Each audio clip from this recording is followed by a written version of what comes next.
Welcome to the Detailing Down Under podcast, the place for everything auto detailing in Australia right now. Here's your host, Dale Guthrie.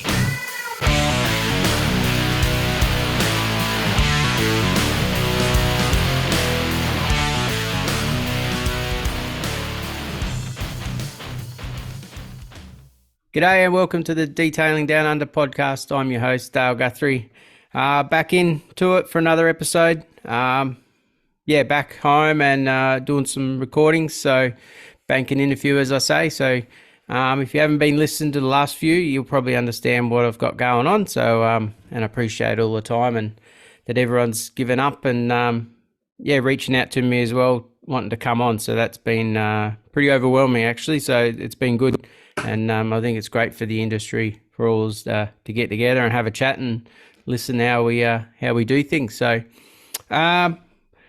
pretty interesting one today. We've got Michael from Atrium Detailing in Melbourne. So he also reached out, which was great. And he had a video that he sent me, which we'll probably talk about shortly, but I don't think it was made just for me, but it was quite interesting and really great story and background for where he's become from and to what he's into now. And I think it's awesome what he's got going on. And so welcome, Michael. Thanks for having me, Dale. That's all right. How's it going? Yeah, good, mate. Good. Just it's funny that when you were introducing, you pronounced the Atrium. I think 95% of people that see it always say Atrium. It's actually Artium.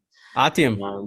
So when I came up with the name, it never occurred to me that people would look at it as Atrium. I think because obviously Artium is not an English word, so I think probably people sort of automatically sort of auto-correct it themselves and go Atrium. But it's Artium Detailing.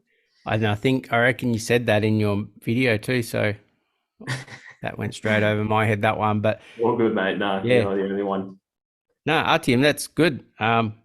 It's different. So I was talking to another guy earlier. He was from Melbourne as well. So a lot of Melbourne guys on at the moment, which is good. Big industry down there for detailing, and a lot of you guys are in the similar area by the looks of it too. So yeah, it is, mate. Yeah, and I think it's a good little network down here. Like, I mean, I know quite a few detailers, especially in the southeast, that we all keep in touch. And it's such a supportive community, which makes a massive difference. Yeah, 100%. So, all right, we'll dip into your story, and I'll start off where I usually do. So what got you into detailing? And I know a little bit about it already, but I think it's a very interesting one. So how'd you get into it? Yeah, so basically I used to be an accountant. So after high school, went to uni, studied accounting, and was a chartered accountant in business and tax services for about 10 years.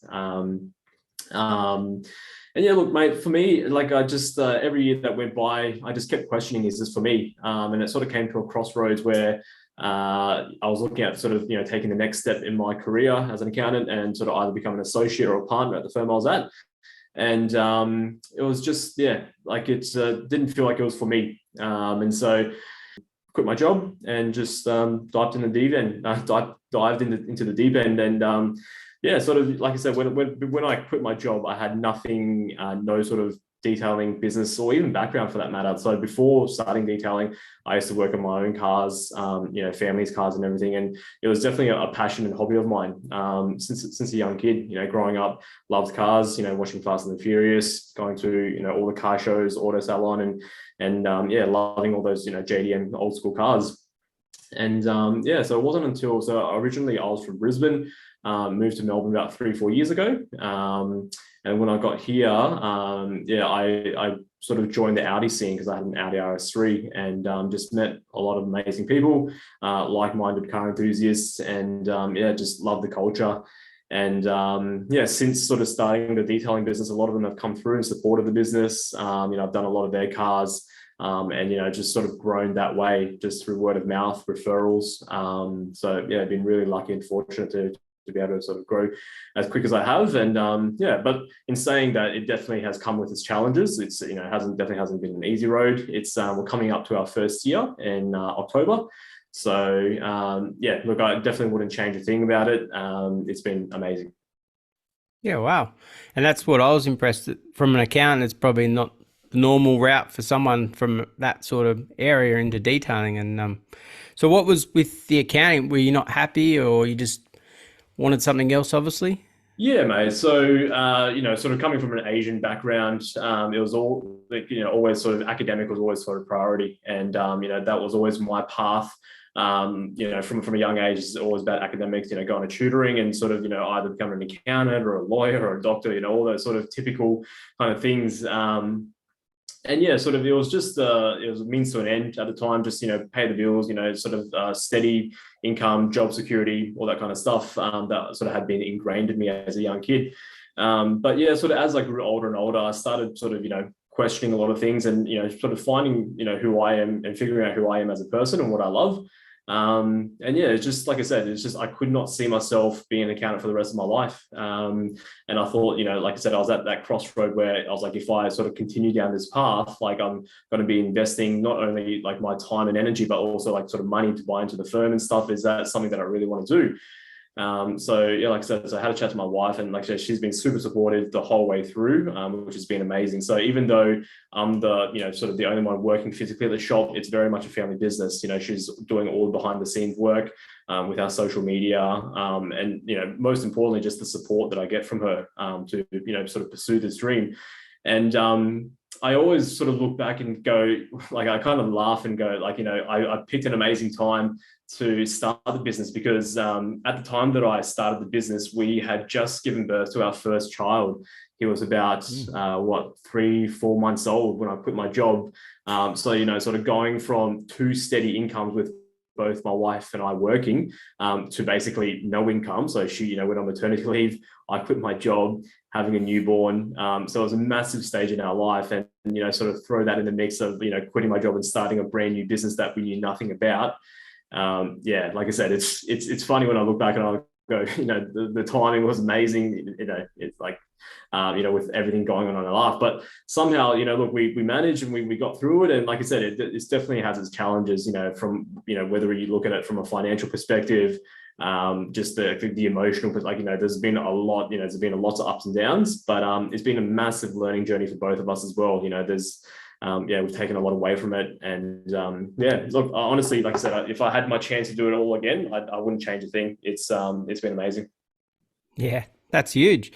So how did you, where were you detailing before? Was it at home in the garage, and products wise, what sort of, you're only just self-taught? Have you done training, or how did that Pretty much work? self-taught, mate. I did. So when I bought the RS3, I met a guy that was another detailer in Melbourne, and sort of he detailed my car, and we became mates. And then I did a course with him for about a week, and so sort of that's kind of where it kickstarted that. So that was back in, I'm going to say 2019. That was the first proper time where I got into actual detailing, and when I say actual detailing, I mean like with a polisher and ceramic coatings and that kind of stuff.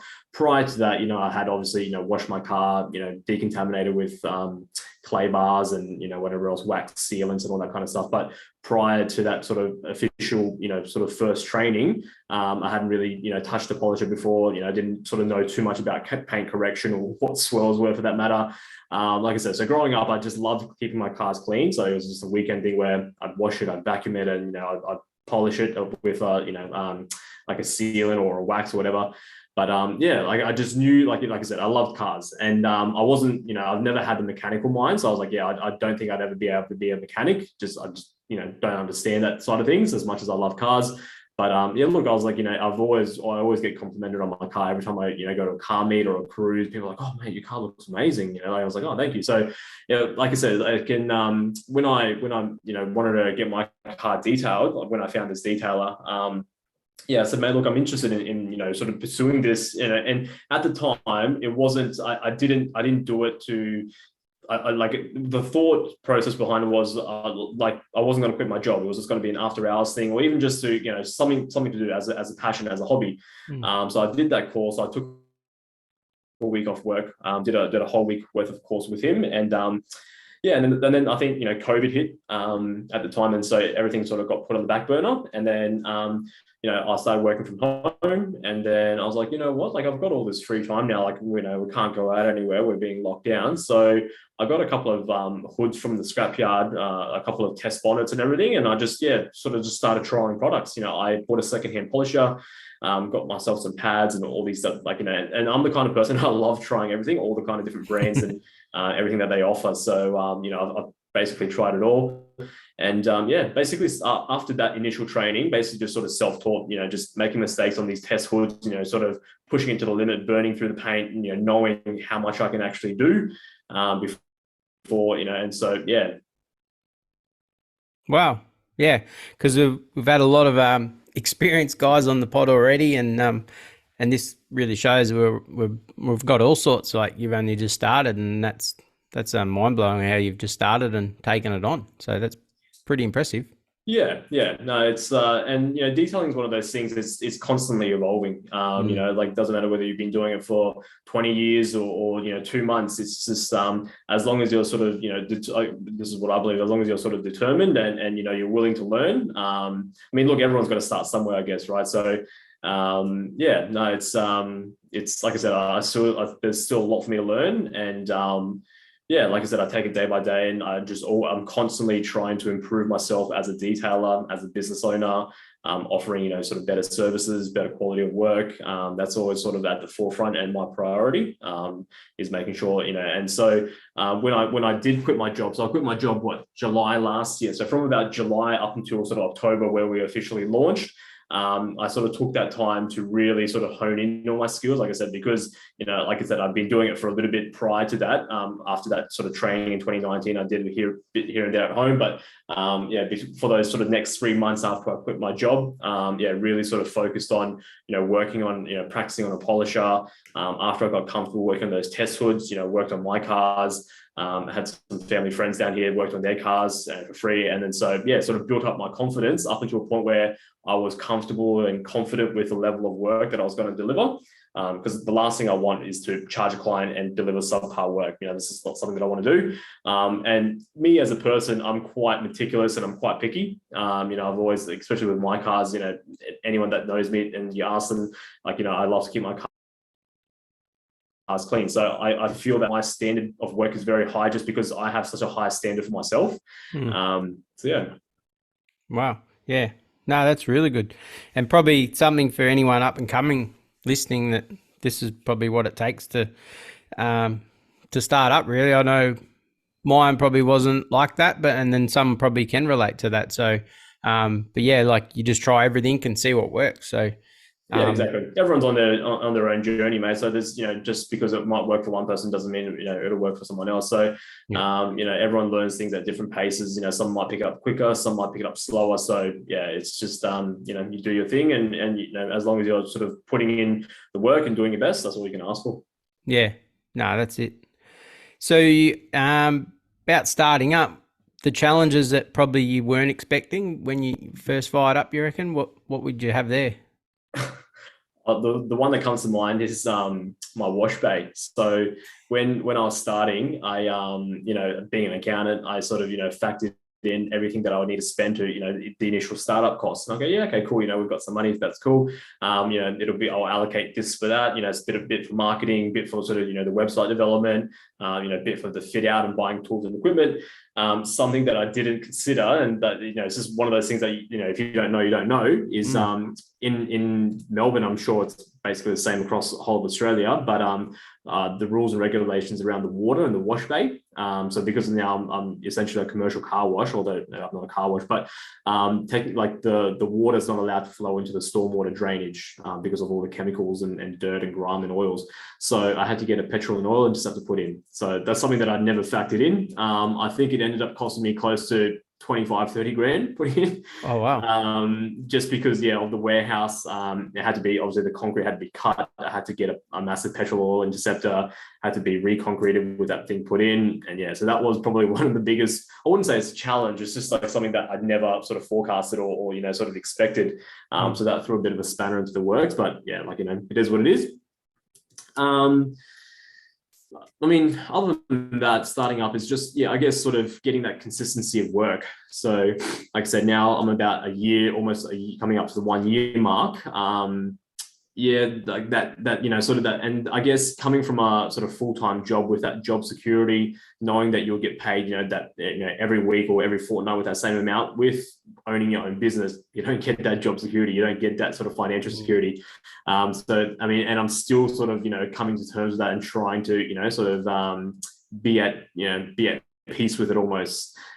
Just like I said, because sometimes I might be booked out for 2-3 weeks, and then all those jobs run out, and I get to my last job, and I'm like, oh, where's the next one going to come from? And then all of a sudden I get 4 calls, and I book it in for another 2-3 weeks or whatever it may be. So now sort of I am definitely more comfortable than I was, but just that sort of getting that consistency of work.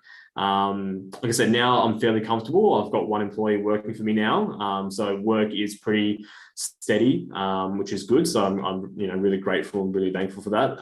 Like I said, I've had a lot of support from, that sort of Audi sort of VW community that I was a part of when I had the Audi RS3. A lot of those guys became mates, and like I said, so I've done a lot of their cars, and that word of mouth, that referral program has been amazing. So.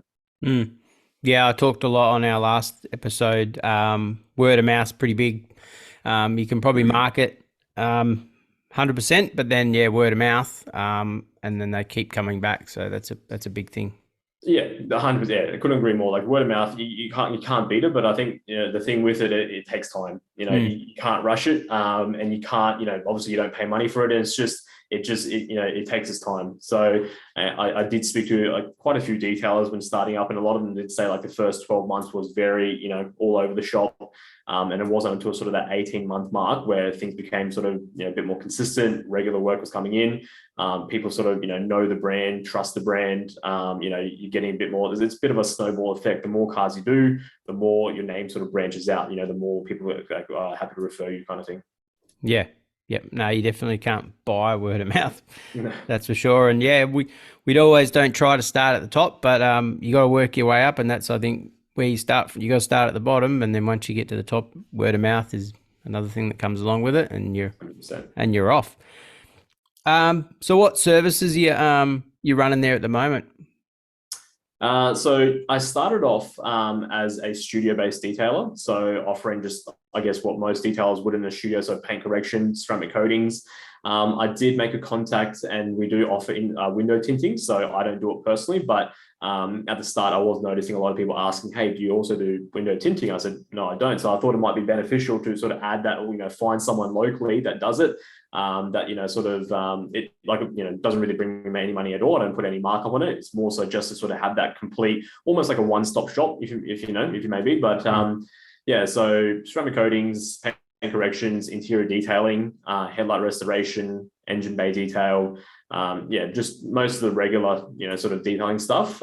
We are looking to expand. I do want to start offering PPF. I have spoken to a few brands about it, and if it wasn't so, where my wife is pregnant with our second, and where she's looking to give birth in November, so I'm going to have some time off over sort of November, December, and so if it wasn't for that, I probably already had done some training with PPF, but I didn't want to do the training say now and then have 2 months off and then kind of not forget, but it's not fresh in my mind, so I thought maybe let's just put that on hold and then wait till the new year. And then when I get back, we'll ramp it up and do some PPF training and start offering PPF, because I've been getting quite a few inquiries as well for PPF. So there's definitely a market for it. And it's, the next big thing, Yeah. There's an art to doing it as well. And I'd imagine so. As I've spoken to quite a few people again about it. Some love it, some hate it. It's one of those things. And so so with, I guess, the approach that I want to take, I don't want to invest everything, because I know some people, they'll go all out and buy a plotter and spend all this money for it, and then realize, oh crap, I don't really like doing this, so it's a massive investment. So I want to take it sort of, baby steps, and sort of do the training, give myself a couple of months and sort of, again, practice on my own cars, family cars, whatever it may be, and see how I go. And if it's for me, I feel like I'll find out pretty quick. And if it's not, then I might, scrap it or find other solutions, maybe hire someone that is experienced at PPF so they can offer it. But yeah, it's one of those things, unless you try it, you're never going to know. But yeah, like I said, I have been getting quite a few inquiries about it, and that's without any advertising or, without any prior experience with it. So I feel like if I do start offering it, it will take off. So yeah. Yeah, I'm seeing that at the moment with myself. So I'm only in with bush wraps, but I am now doing bonnets and roofs, so bulk them on. After doing a few, you get quite comfortable at it. But yeah, that's how I started. I'm not going to probably go much too bigger into it just yet. But yeah, it's going with bush wraps, just getting in that template that helps hone your skills and stuff like that. So that's where I've just learnt, and I went to their training, and then the rest I've sort of self-taught and picked up along the way. Yeah, so it's funny that you're mentioning bush wrap. So the way I found about you guys was through Glenn from Street Appeal. So I know he was on the show, and so yeah, Glenn and I were fairly close in terms of from a business point of view, business relationship. Glenn's been super supportive and really helpful along the way. I met Glenn through Detail Central. So Dan from Detail Central were both certified with Angel Wax. So I know Glenn mentioned that he was a mobile detailer before, and then he sold off his mobile side of things. So I'm the one that bought his mobile side of things. Oh wow! Or his client list. So I'm taking care of that at the moment. And the reason for that was I was looking to expand, and it was just one of those things to fill in the gaps. Like I said, with starting a business and not getting that sort of consistency of work at the start for the first 6 months, it was really good to fill in those little gaps where, I might finish a big job and then have one day spare. And then, before having those mobile jobs, I'll kind of be sitting at the warehouse, twiddling my thumbs going, well, where's the next job going to come from? But now with that mobile side of work has been really good. And that's sort of what's allowed me the opportunity to sort of already employ someone. So like I said, I've got a full-time person working for me now. It's about close to a month now that he started. So he used to work at a dealership as a car wash, as the car wash guy. And then, but yeah, now he's shown a lot of interest in sort of moving into the detailing side of things. So he's sort of 50-50 in terms of workload. And so he'll be sort of 50% on the road doing mobile detailing, and then the other 50% in the studio with me working on paint correction, ceramic coatings, that kind of stuff. So no, it's been amazing. It's really happy. He's been a really good fit for the business. We work really well together. So yeah, it's been really good. Wow, I didn't even know that. Small world. That's what I was going to say. So you're obviously still doing the mobile, that's still running, and then are you going to keep that going, or you reckon you'll scale back and just bring it all in-house? Yeah, look, I don't know. To be honest, now that I've done mobile work, I have so much respect for mobile details. Again, it's one of those things you don't know what you don't know. So when I start up a studio, you don't really think about all the things that mobile details would have to go through. So, for instance, being subject to weather. So if it starts raining, all your jobs are cancelled. So if you have a week worth of rain, there goes a week worth of income, So that's for me, that was a massive sort of, even though I wasn't doing it full time, I had that studio still there. But I felt that on days as well, where I had a full week worth of jobs booked in mobile, and then basically had to play it day by day, based on the rain. And it was hard because the rain, it might start raining in the morning, and then you'll call up and cancel, and then half an hour later it's sunshine again, and you're going, oh crap, I could have done that job, or and then another half an hour later starts. And being in Melbourne, there's, as they always say, it's 4 seasons in a day. It changes so quickly. It's super hard to plan. Massive respect to all the mobile detailers out there. It's I can respect and appreciate how much, sort of all the hard work that they put in. So, but not only that, sort of, working outdoors as well, whether it be out in the cold or out in the sun. Melbourne winters are quite harsh, so starting early morning at 8:30 a.m., you're doing, 2 degrees outside, and you're washing a car, you're freezing with that wind. So, yeah, but to answer your question, look, I don't know whether I'd scale back. It's in the meantime, it's working for us. So I'm not looking at building it so much. That my priority is still on the studio, to grow the studio side of things, whether it's ceramic coatings or PPF, hopefully in the future. But yeah, the mobile side of things is sort of keeping things ticking along, especially with the employees. So he takes care of all that at the moment. And so, yeah, look, if we do get big enough, I'm looking at probably, making Huss a full-time, detailer in the studio, and potentially hiring a third person as to take over his role as the mobile detailer. Or alternatively, if we are busy enough in the studio completely, I might, do what Glenn did and completely scrap it and sell like the client base as another detailer, or undecided, but we'll take it again day by day and see how it all goes. It's a pretty cool model. It's something best of both worlds, because my last episode, Jared from Platinum Auto Salon, we talked a lot about mobile, and he said that's a great way to start to learn the craft and the ins and outs, and then going into a studio in that way. And you definitely get to learn a lot of how detailing is with weather, and especially in Melbourne. So that's perfect. If you're too wet for mobile, you can probably bring them back to your shop. Exactly. And I think I've done it in reverse to a lot of detailers. Like you said, a lot of people start out as a mobile detailer, work their way up, build their client base and everything, their experience, and then move into a studio. Whereas I kind of did it the other way around. I started off because I knew that I always wanted a studio. And so mobile detailing, when I first started, was never in my sights, but it's sort of, like I said, it got to the point where I was like, yeah, look, it'll be beneficial. So sort of why not? There was kind of no reason for me to not do it. I didn't fully invest. I didn't get a caddy or a van. I just sort of made do with what I had and all the equipment that I had. So I had a sort of Golf hatchback and, fit everything, put the seats down and, look, it works, so, yeah.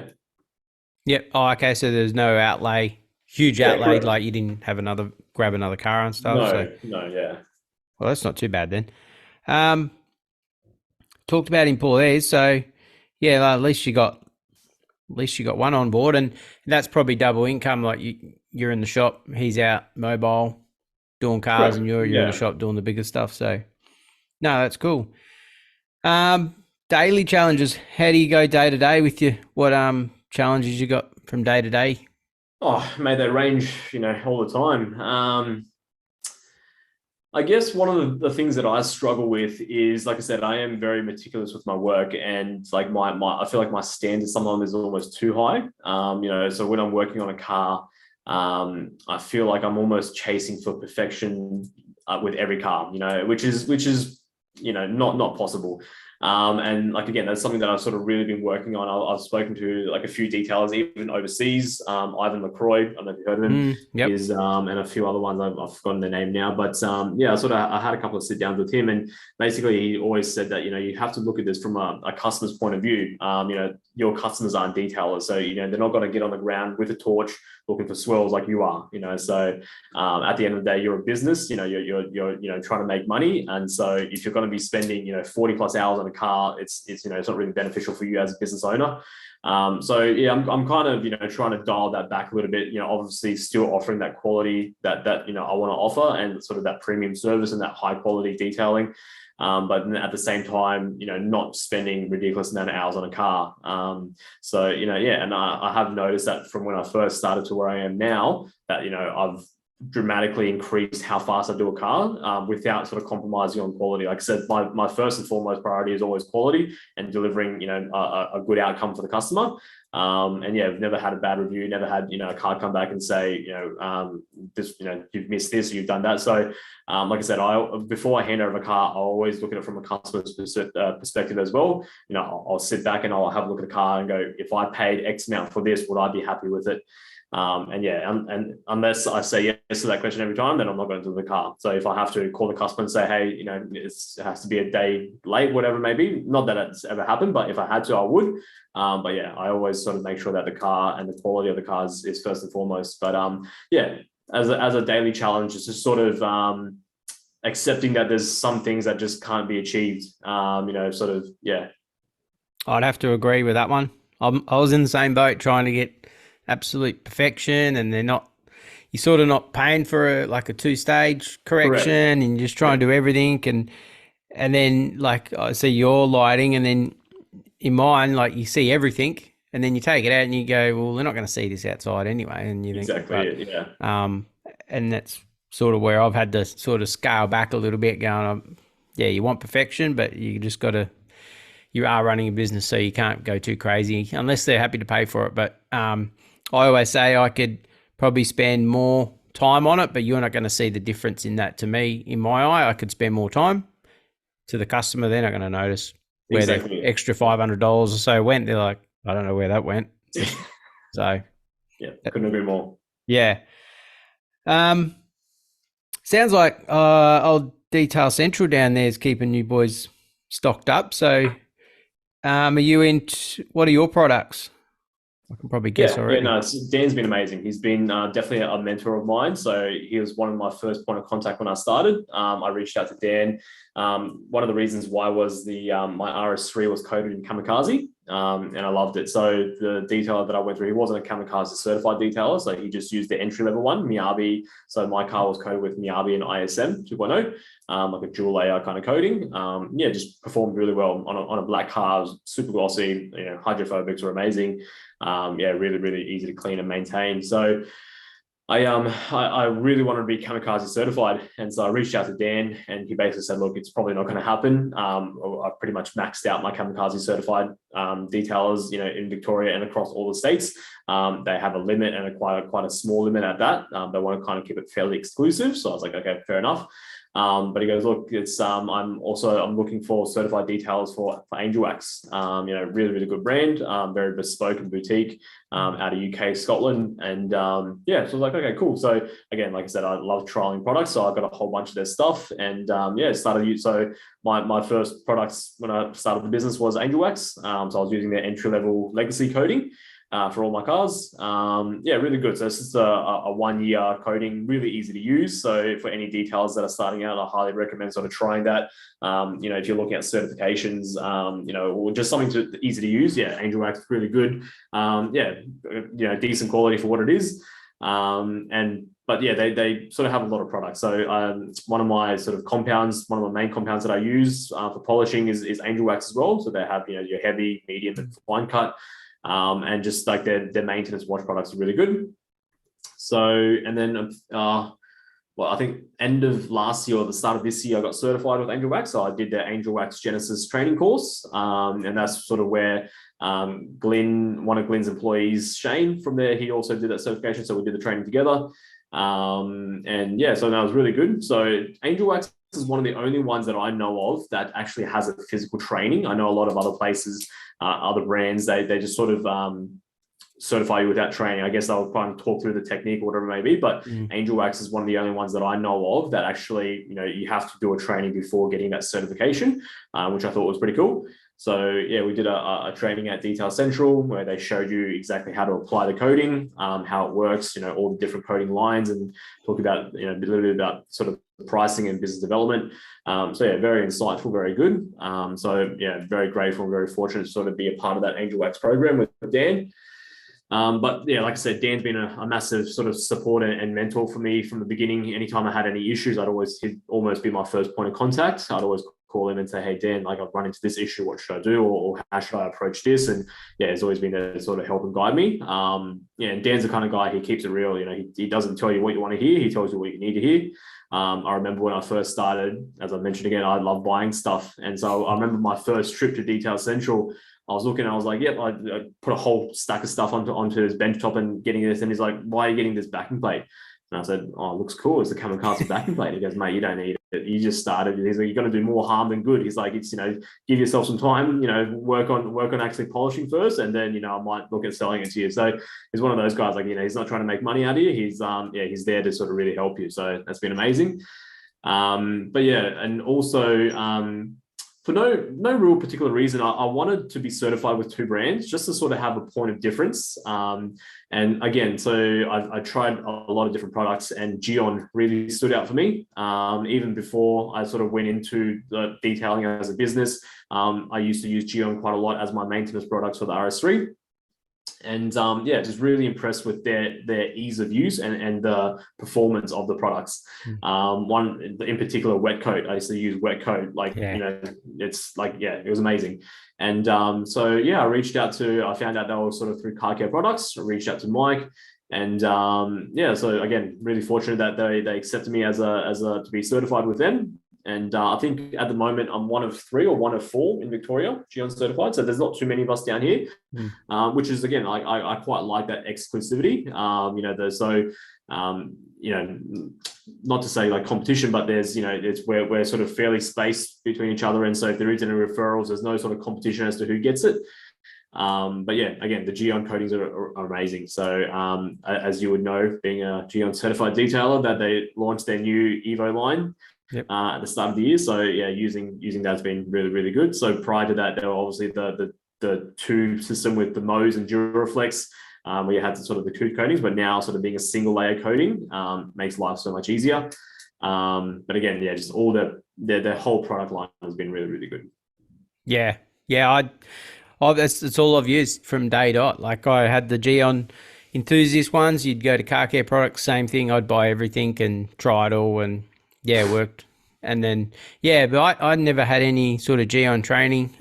They believed that I could obviously install, so yeah, that sort of helped my way. But I was always chasing that certified bit. But yeah, didn't have like the shop front, so that was another box I had to sort of tick. But we overcome that. So yeah, I love their products, and that's all I know. I'm sticking to them for now. So I think that's one of their biggest selling point is their ease of use. So even their professional range, as long as you sort of follow the guideline, the leaflet in the products, you can't really go wrong. And like I said, so for me, when I first started using it, I was almost I didn't have high expectations because of how easy it was to use. Usually, not even just sort of confined to detailing, anything in this world, if something's easy to use, you generally think it's not going to be the best performance. But it's almost the opposite with Geon. They're honestly one of the best coatings that I've seen. So I've been with the mobile side of things. I've coated a few of the mobile clients with the Geon line as well. So every week I get to, every fortnight, whatever it is, I go out to them. I get to see how the car's performing. And one of the early cars that is probably been about 6 months now, still performing. I know it's not a very long time, but still, like, it's performing like it's been day one. Beating, looks amazing. Yeah, really, really good. Yep. Yeah, no, I can vouch for that.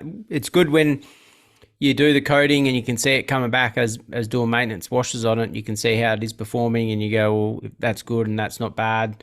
And that sort of helped with me probably refine my actual product listing at the moment. So I had a lot of enthusiast stuff, nothing wrong with it, but I've sort of just gone back to the certified line only for, so there's not many in South Australia. I think I might be the second or the third here.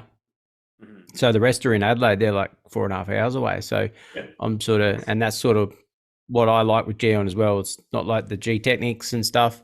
Nothing against that, but yeah, like you say, same with Angel Wax, and all them other brands. So I think it's good. Yeah. What's you probably know a little bit about the culture down there. You're obviously touched on it a fair bit. You're friends with a lot of other guys in the industry.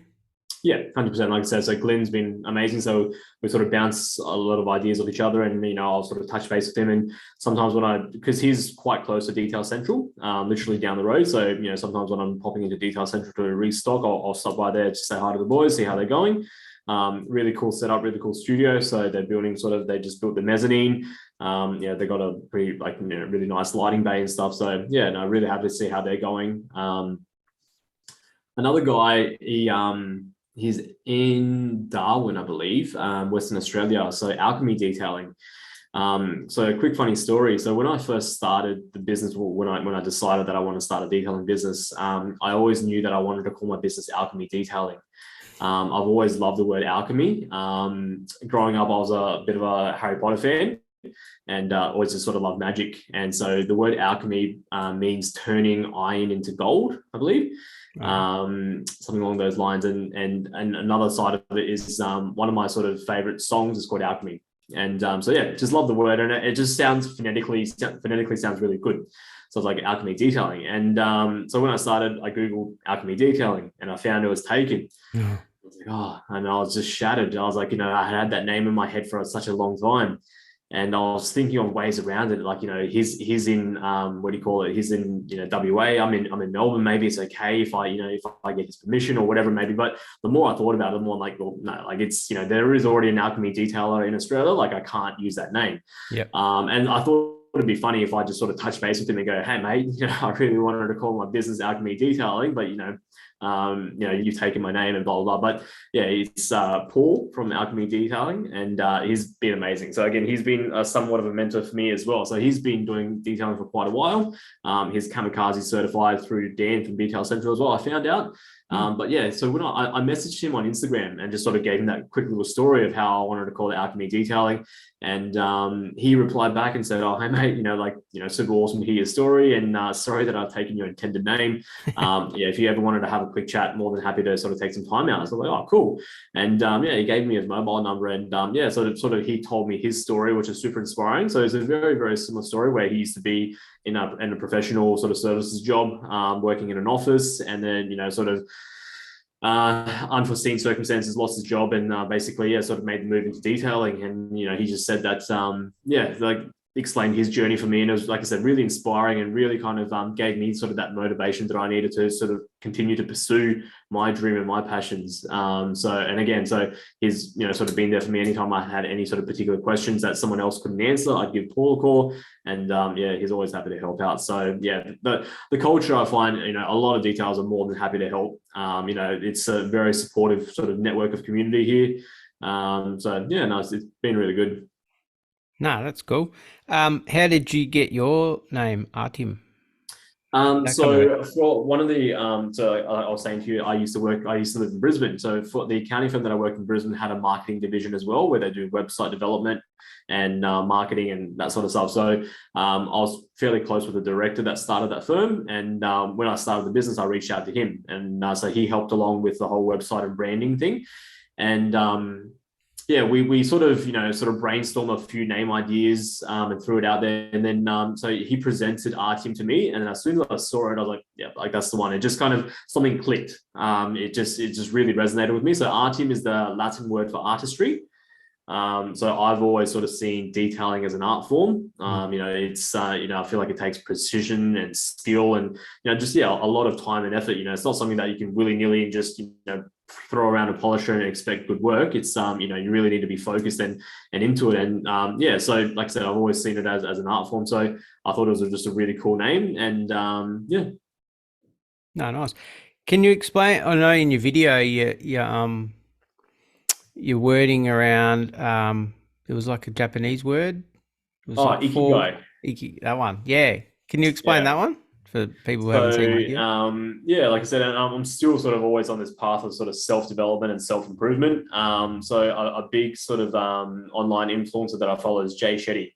He used to be a monk, and now he's just a influencer. And so he does a lot of motivational videos, and he talks about this term called ikigai. So it's a Japanese word. It means a reason for being, or your passion or your purpose. So ikigai is when you find the intersect of four things: what you love, what you're good at, what the world needs, and what you can get paid for. When you find that intersect between those four things, you find your ikigai, your reason for being.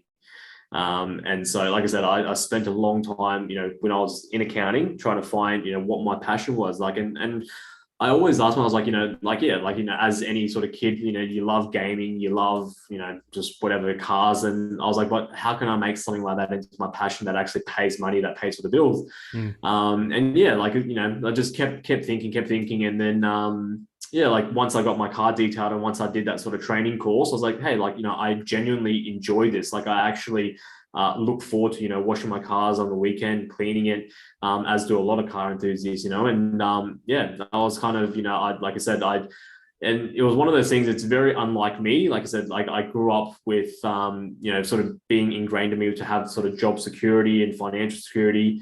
So for me to quit my job and not sort of have anything to fall into was a massive step. And it did take a long time. When I say it took a long time, it was a long time coming, but the actual decision for me to quit my job was quite sort of sudden. Like I said, there was no plan. It's not like we've been planning it for months and then go, okay, I'll quit my job now because we've, done the branding and whatever else. Like, we had nothing.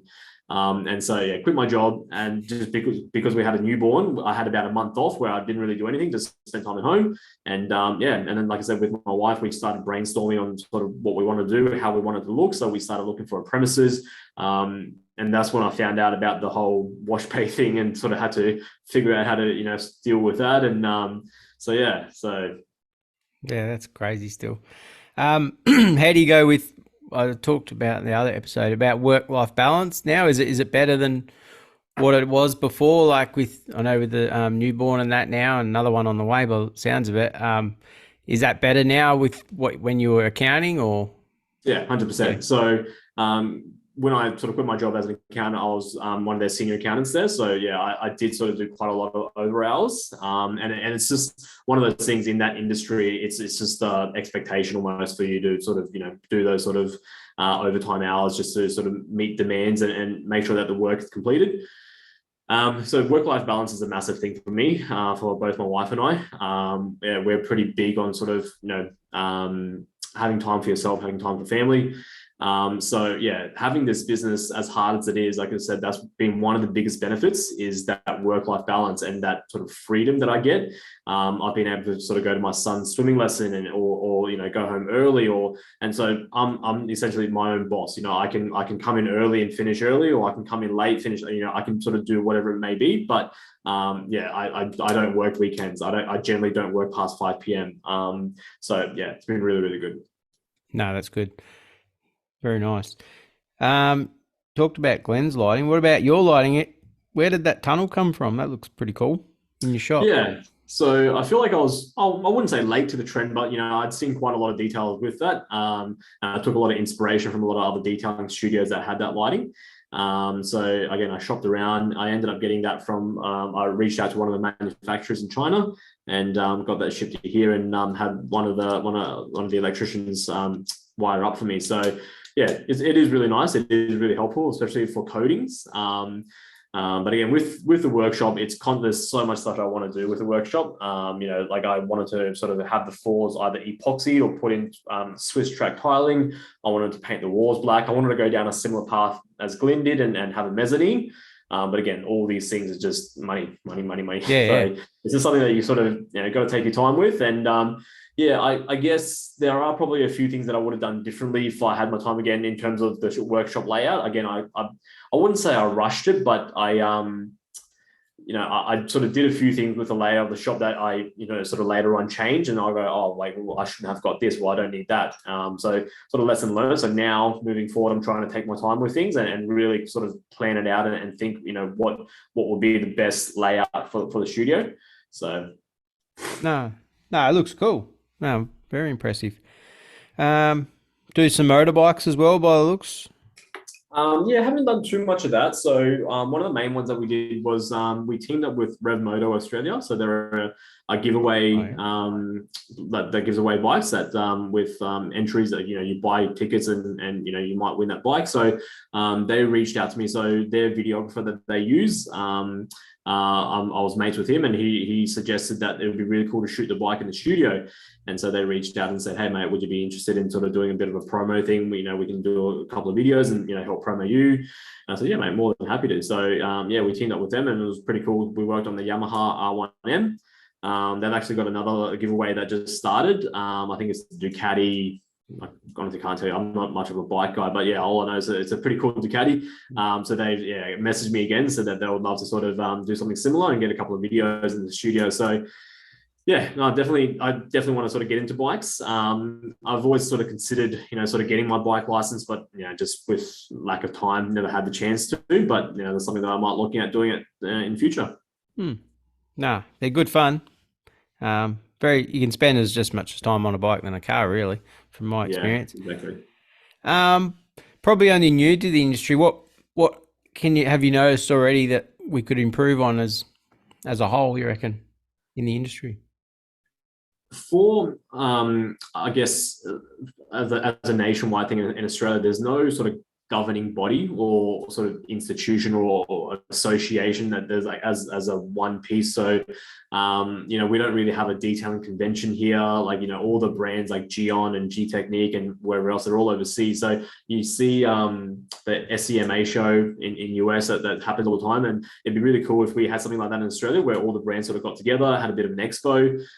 So yeah, we'd really love to see some sort of governing body or institution sort of formed or created where I guess, you could almost formalize and have them do like a training course for, sort of up and coming detailers.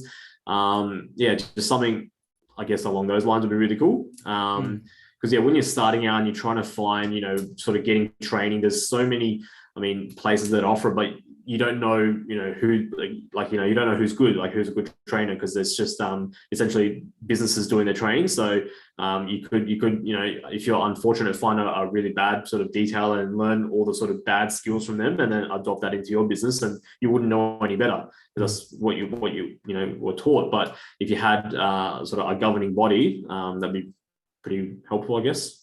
Yeah, I think it's the IDA. It's called International Detail Association. So it doesn't seem there's too much interest in that these days. Not that I'm an expert of it, but from what I hear on other pods, that's sort of lacking the interest in that, and being sort of a member of that. So, but I think we are lacking like a convention. I know there was a big one in Frankfurt last week or something. Auto Mexica or whatever you call it. I probably got that wrong, but that's like the SEMA, and that was huge by the looks of everything on YouTube and stuff. So it'd be pretty cool to have one over here, I think, and to bring everyone from the industry together. And the ones in America, they have like big like parties the night before it and during it and stuff like that. So it'd be a big thing to get the industry together. I think so, and I think detailing is growing. I think there's more like almost awareness for it, like people understand it and appreciate it, and understand sort of how much work goes into it. A lot of my clients that bring their cars in, they always say, oh yeah, look, I'd never do it through a dealership. And I think that sort of education, people sort of understand sort of that, it's not just about slapping on a coating or whatever it may be. There's a lot of preparation work that goes into it, which preparation is key. Yep, definitely. There's a lot of prep for the coating time. Not too long, but then there's a lot of prep before it to make it work. So, and people don't see that. So my 5 questions, I've upgraded them to 6 questions now. I've called them the 6-stage questions, and so we'll start off with our the usual ones. I've thrown one more in there. So, what was your first ever detailing job? I didn't have one, so. For Artem, I guess you could say, so just, like never really sort of had a job, just sort of, like I said, dived in the deep end and started my own thing. What was did you have a car, like a first car that you sort of remember doing from a family member, or were you first? It would be our Tiguan. So when just before my wife gave birth to our first one, we upgraded her car to a VW Tiguan. And that was once the little one was born, and once we had the studio set up, that was one of the first cars that I brought into the studio to work on. Oh, nice! The family car. Yeah. Favorite polisher? What's your? This is a hard one. I'm going through. If you asked me this probably 6 months ago, I would have said Roops. But at the moment, I'm really sort of getting to Flex. So the only reason is I've had about 2 or 3 Roops now break on me. So my first one was the what do you call it? The 15mm 5-inch polisher. Yep. That's sort of I've sent that back for repairs twice now, and now it's carked it on me again. I had the 6-inch break on me as well. So Roops is really good when it works, but I'll find that they're not super reliable or sort of the longevity of it. But Flex, again, Detail Central sells Flex, so I've got a couple of Flex now, and they're really good. They're very different machines in terms of ergonomics, so the way you hold them. So I was taught using with Roops, so I got really used to it, and it was really comfortable. But with Flex, it has a much sort of wider grip at the top, so it took a bit of getting used to, but now that I'm quite comfortable with it. Yeah, so probably Flex. No, nice. Ceramic or PPF? What's your favorite? Well, I mean, I can't really speak on ceramic. I, don't have too much to do with it at the moment. But yeah, I think there's a place for both. It depends on sort of what you use your car for. Ceramic is really good for sort of keeping the car glossy and clean and shiny, self-maintenance, but it doesn't protect from stone chips and all that kind of stuff. So for like actual protection, I'd say PPF, but for everyday cars that just want to, sort of easier maintenance and the cars will look good, ceramic. Yep. Favorite detailing tool or product so far that you're a big fan of? Wet coat will probably be one of my favorites. It's so easy to use and so good. Another alternative that is Nanoskin's Nano Shock. It's a spray wax sealant. So very similar to wet coat, but it's not a spray on rinse off, it's a spray on wipe off. It's really slick. Well, like once you wiped it off, it makes it super slick. Really, really good product. Yep. Yeah, I agree with wet coat. I now buy that in bulk because that gets used. It's just, I just not long used it. So on wheels. There's probably a good one. You probably might have something for everyone. Biggest tip for any detailer starting out? Biggest tip.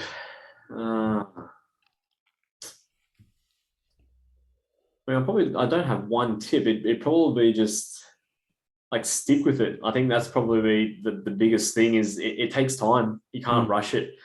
If you're committed, sort of do whatever you need to do to sort of see it through. I know it's, there's been so many times where I've questioned like, oh crap, like it's, like, why am I doing this? Because, like I said, there has been a lot of challenges, but, everything sort of works itself out eventually. You either, if you make a mistake, whether it be with a customer's car, or whether you made a wrong decision in the business, it's never a mistake if you learn something from it. It becomes a lesson. So I guess the biggest tip is just really stick with it, back yourself, believe in yourself, and What about a good accountant? Does that help? Good accounting helps too. Yeah. So, and also your interests outside of detailing. What do you like to do in your time off? I was really big on jiu-jitsu. So when I moved to Melbourne, because when my wife and I moved here, we actually had never been to Melbourne, so we don't have any family or friends down here. It was just we wanted to change the scenery, so we moved down here, and then something to keep myself occupied. I was like, I used to go to gym a little bit, but I was like, I kind of sort of got bored of that, and then I wanted to find. I've always been interested in martial arts, and so my cousin Jade was got into jiu-jitsu, and he'd always sort of call me and say, hey, come along and try it out, you'd really like it. And so I was like, you know what, I'll give it a go. So when I moved up to Melbourne, I found a jiu-jitsu place near me, and really, really loved it. So it's been unfortunate, like just with new business, with the little one, haven't had much time to go train lately, but really loved jiu-jitsu. Really good sort of for like mental side of things. It's really something where you can sort of shut off and just sort of forget about, the world almost for that hour where you're on the mats and just training. I really, really enjoyed that. Wow. No, it's interesting. Does that replace the gym? Yeah, 100%. Yeah. I'm not a fan of gyms, but oh well, that's about it, really. That's much else you want to talk about? Not really, mate. No, it's been a pleasure, mate. It's really cool to see you start this up, and I really hope that it takes off and you get some. There's a lot of people out there, like I said, a lot of good detailers out there. So it'd be really cool to see some. You've already had some really like awesome podcasts. So I'll definitely follow and keep updated. So mate, wish you and the podcast all the best as well. No, thanks for that. Yeah, we sort of started off pretty high. I probably wasn't expecting that, but the feedback's been really good, and everyone keeps messaging me and giving me ideas as well. So that's all good. So I'm up for any feedback, positive, negative. So that's sort of where some of the questions, trying to mix it up. But we talk about anything really. And so if anyone else looking to come on, I'm trying to chase down some product companies as well. I'm working on one at the moment. So there's a few of them have been a bit tied up with overseas work. So once that all calms down, we'll try and get some of them on and mix it up with products as well. And so that'd be awesome. Sounds good, mate. No, it's going well. It's been a bit of work, but like I said on my last one about myself, it's full on, but we do what we can do and make it happen, and keeping it weekly and punching out some of these pods, it always helps. So Yeah, exactly it, mate. Yeah. So, all right, well, we all better go and do some work. So, thanks for your time. No, thank you for having me, mate. And yeah, appreciate it. No dramas at all. So, Cool. yeah, thanks everyone. Yeah, tune in next week. We'll have another guest on as well. So we're getting them going again. And yeah, if you like, share, and subscribe to the pod as well, that also helps. And give us a rating. I know Apple, you can do ratings. Not sure about Spotify. I'm a bit foreign to that. But yeah, it also helps get us out there and share to everyone else, your mates. And yeah, so I shared it on my Facebook, on my business one. And yeah, it shocked quite a few people that I actually am doing a pod because, yeah, I'm not huge on talking on stuff like that. And yeah, people were like, didn't think I had it in me, but either did I, but we'll see. It's going all right so far. So, but yeah, all right, we'll wrap it up and thanks for your time and we'll talk again next week. Thank you. That was another episode of the Detailing Down Under podcast. Subscribe now for everything auto detailing in Australia.